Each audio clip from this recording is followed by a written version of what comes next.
Looking at the piece today, it's hard to imagine that this place was once a bomb crater at the center of one of the fiercest wars of the 20th century. I'm Amiad Horowitz. I'm a journalist. I love learning about history, including the history of the country in which I live, Vietnam.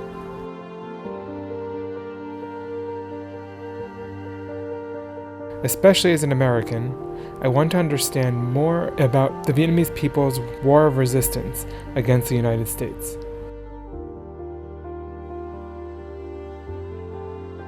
I want to find out for myself the answer to the question of how a once small, poor country like Vietnam fought and won against a superpower like the US and rose to the strength it has today. I am very fortunate to have been accompanied and supported by my Vietnamese colleagues in this journey.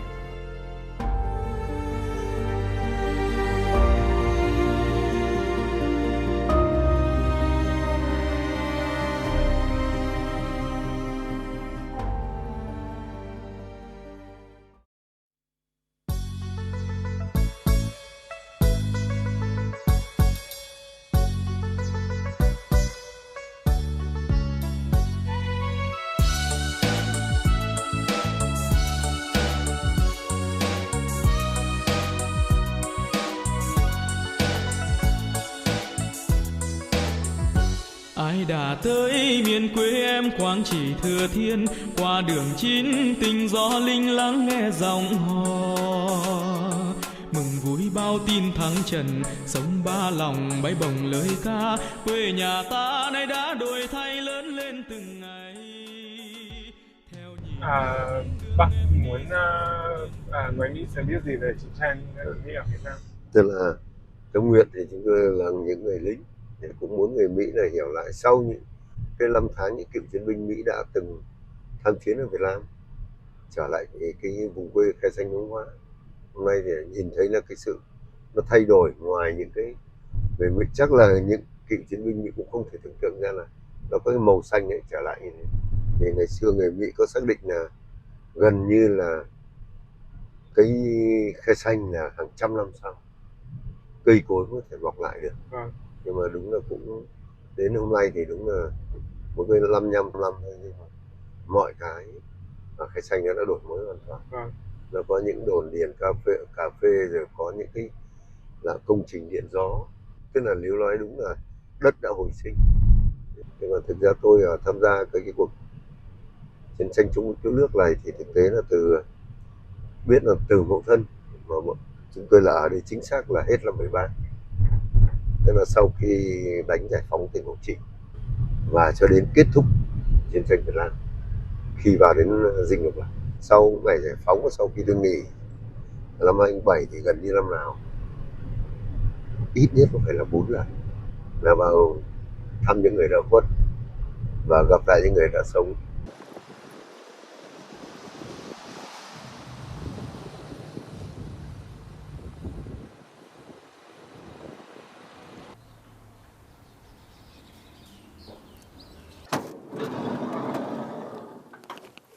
Chào bác.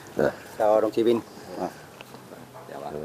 Đấy, giới thiệu với các bác, đây là ban quản lý Nghĩa Trang, đồng chí trưởng ban phó ban, và đây đồng chí Lãm là bộ đội cũ, và đây là anh nhà báo người Mỹ. Nhưng mời các anh cho tôi lên trên lên tháp hương.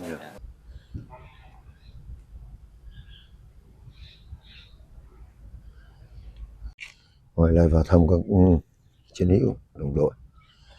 Tôi nguyên quân nhân sư đoàn Anh Tư về thăm các anh cho tôi cùng với đoàn công tác chia sẻ mạnh khỏe. Hàng năm có điều kiện là vào hương khói thăm các đồng chí, vì cái điều kiện chiến tranh nó quá lâu lắm rồi.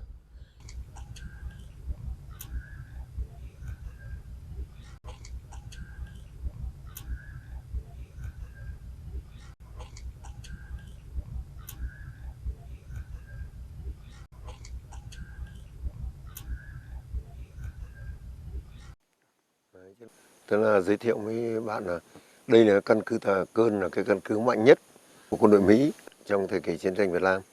khi vào đây là có lập theo cái hệ thống hàng rào móc mara, cũng nghĩ là Bắc Việt Nam là không thể vượt qua được, nhưng cũng không ngờ là Mậu Thân thì là bộ đội Việt Nam là đã tập kích đánh thẳng vào đây, và trận đánh kéo dài toàn bộ cái khu vực Tà Cơn này và Lăng Vây là trong vòng 50 ngày đêm. Mà mở màn chiến dịch là tháng 1 và kết thúc là tháng 6.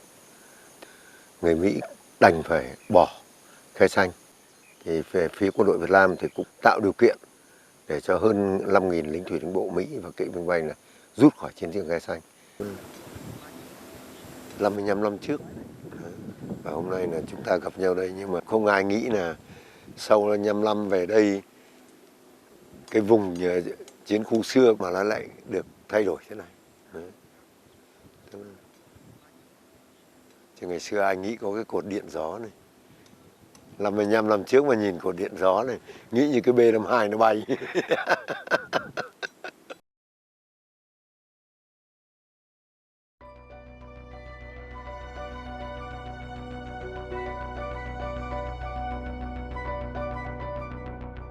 In the memoir, Portrait of a 304th Division Soldier, recounted by former veterans who directly fought on the Battle of Khe at the beginning of November 1967, the division received orders to march into the battlefield and engage in combat in the Khe area, which is now the town of Khe Hunghua District, Guangxi Province.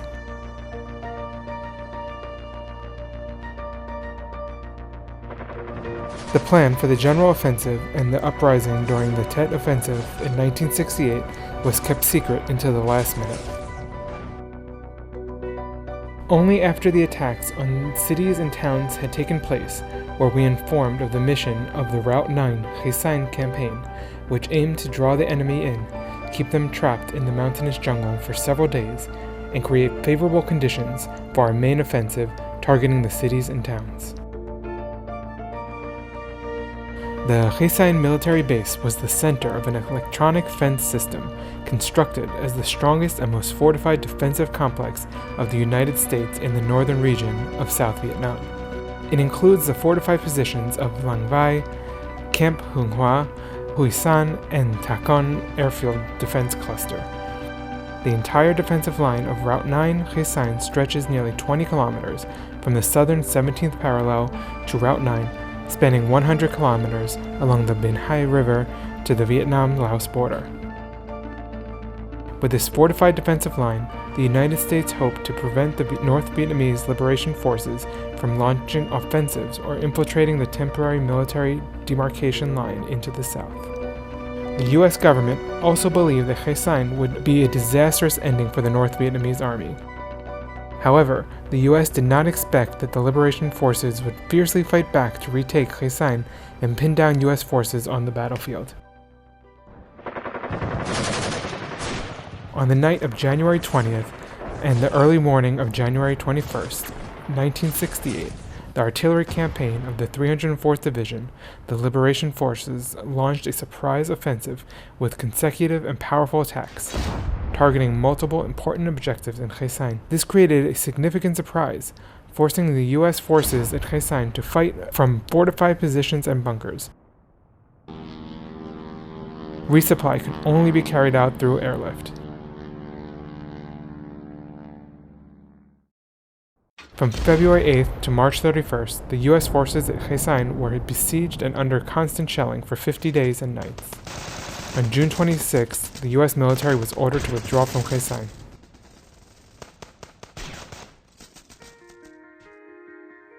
On June 27th, 1968, the AP news agency wrote, "The withdrawal of U.S. forces from Khe Sanh is a failure for the U.S." Senior U.S. officials had previously said this base must be defended at all costs. On June 30th, 1968, the BBC radio broadcast stated, "The retreat from Khe Sanh is not simply abandoning a stronghold, it's abandoning an illusion and a policy that all U.S. efforts have built, now crumbling like the fortified concrete steel bunkers at Khe Sanh."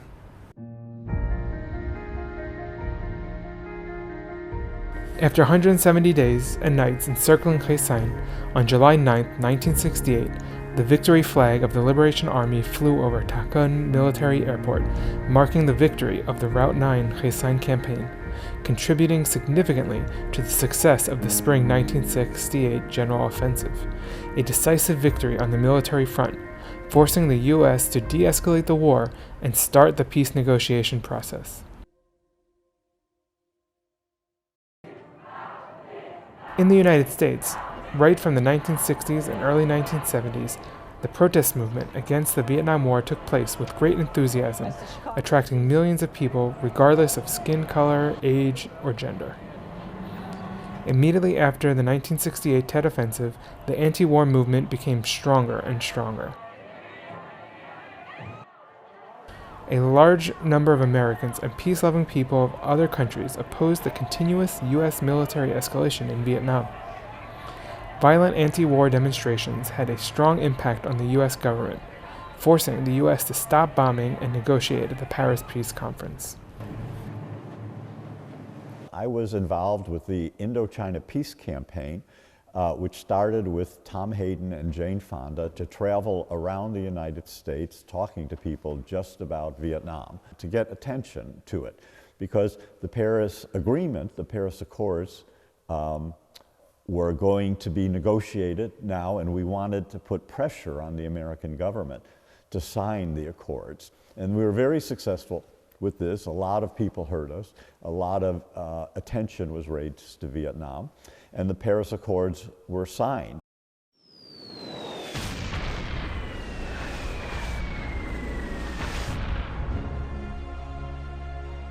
The Vietnam War began in 1954 and lasted for 21 years.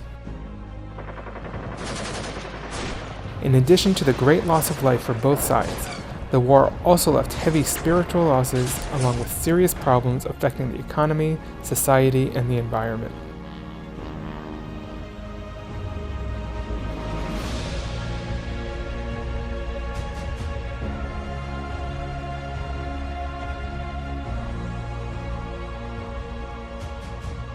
It was the American veterans returning from the war in Vietnam who witnessed the war firsthand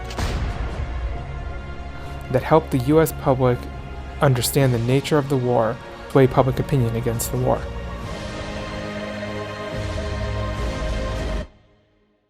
I believe one of the reasons America went to war with Vietnam is because it did not understand Vietnam's history. It did not understand Vietnam's culture. It did not understand the Vietnamese people and the Vietnamese people quest for peace and freedom. If the United States would have understood that, we never would have come to war.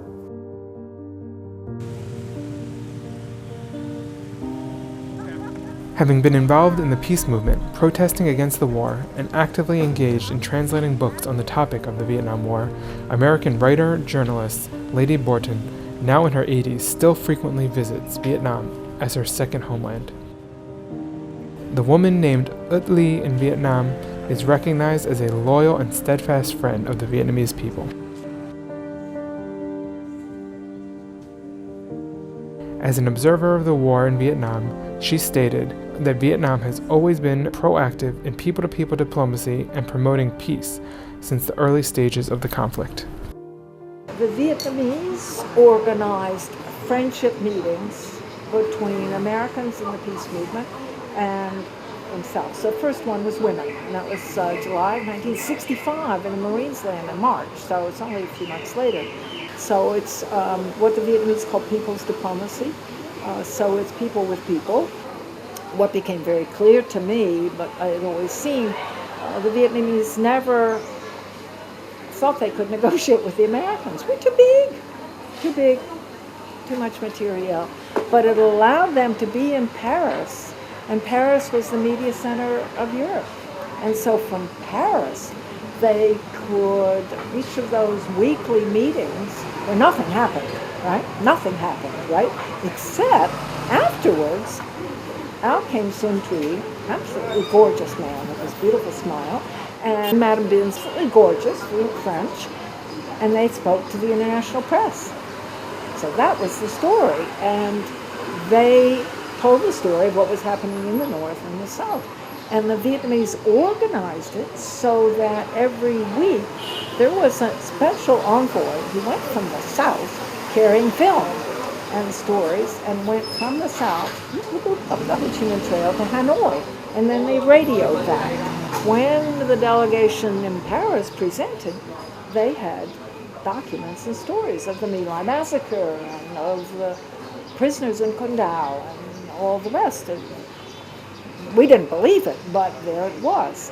And they met with anyone who came, whether it was veterans, people who were anti-war, people who were pro-war. They would meet with anybody and tell their story.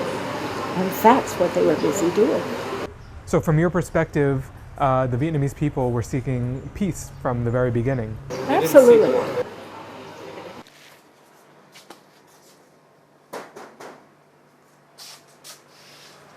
Hey.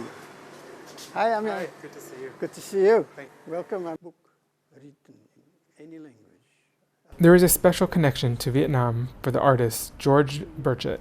Although he did not participate in the Vietnam War, he had a profound perspective on the conflict. His father was the famous Australian journalist Wilfred Burchett, who exposed the truth about many wars around the world, including the war in Vietnam. I was born in Hanoi 1 year after Dien Bien Phu, and my father reported the Vietnam War. Two Vietnam Wars, the French War and the American War. So I grew up with the story of the war because my father spent time in the jungles of the South, or also in the North while it was being bombed. So that was the story I grew up with, the heroic struggle for independence and unity of the Vietnamese people. So can you talk a little bit about the role your father played in making sure the true information about the war reached Western audiences? He was the first Westerner to go and spend 6 months in the liberation zones of Vietnam with the NLF, the National Liberation Front. He used to write regularly for a left-wing newspaper called The Guardian, who was very influential in building up public opinion, especially in the US, against the war. And his books were very well read, and his films and photos. So little by little, people got to know more about the war, and people started to realize that which side was fighting a just cause and which side was just blowing up villages and poisoning, destroying the nature and killing lots of people. So among your father's many unique experiences, perhaps the most unique was his interview with Ho Chi Minh, President Ho Chi Minh. Can you tell us a little bit about that interview? Well, that was in 1966, and actually there's a little anecdote here because my father was actually interviewing Prime Minister Pham Van Dong, and then Uncle Ho, I always call him Uncle Ho, came to just to say hello, and my father said, "President, can I ask a question?" And Uncle Ho said, "Okay." So the question is, Mr. President, can you say a few words to the French people and to people of the world about this war? And so President Ho Chi Minh's answers, that was in '66 after the Americans started bombing the North Vietnam as well. So I think President Ho Chi Minh gave the perfect answer. Who would have thought that Vietnam would win against not just the greatest war machine, but all its allies and all its power, propaganda power, but it happened, and that's a historic fact. So I think Uncle Ho sums it up perfectly, because it's a just war, it's a patriotic war, and also we have the support of almost everybody. Yeah.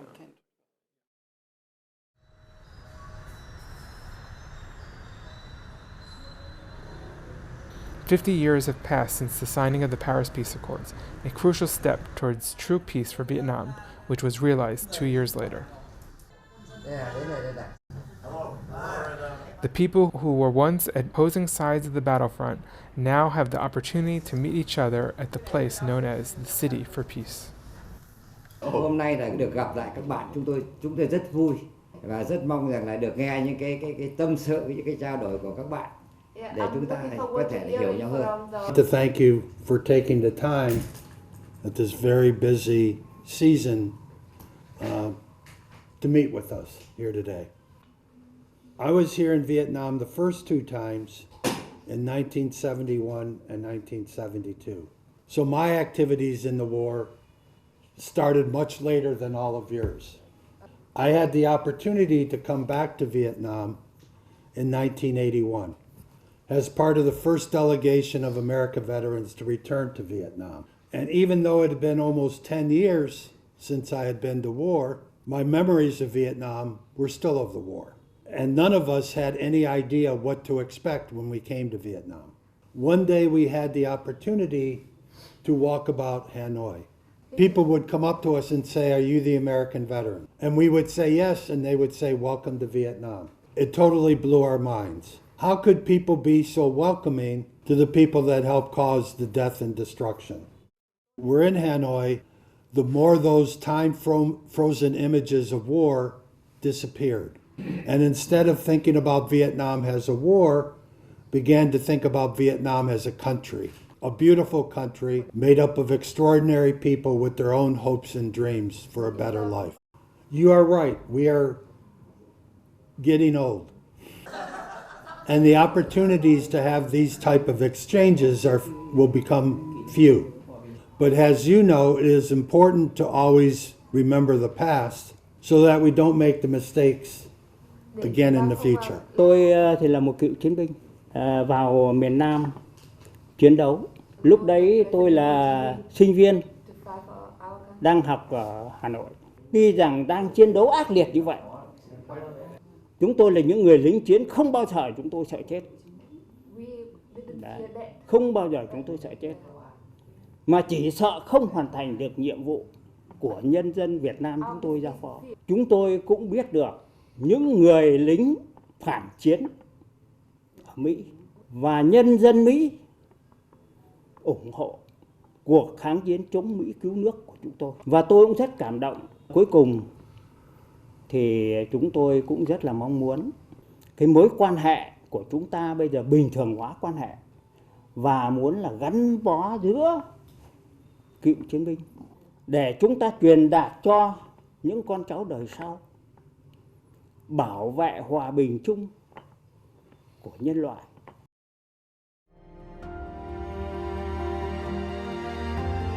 The war is over. The soldiers of both Vietnam and the United States no longer see each other as former enemies, but rather respect each other as true friends, reflecting on the past and looking towards the future.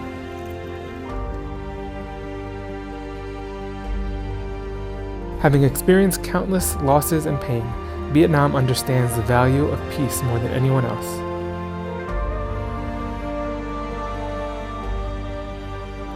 The desire for peace and independence has driven millions of Vietnamese hearts to fight and overcome one of the most powerful enemies in the world.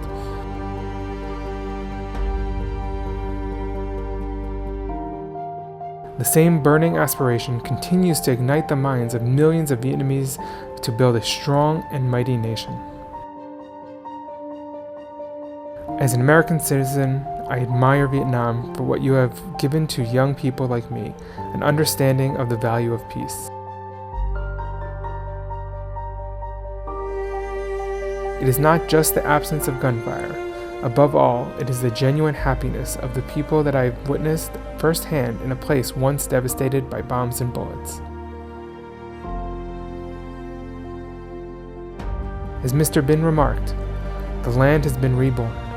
The rice seeds have sprouted and grown on the land once contaminated by dioxin of war.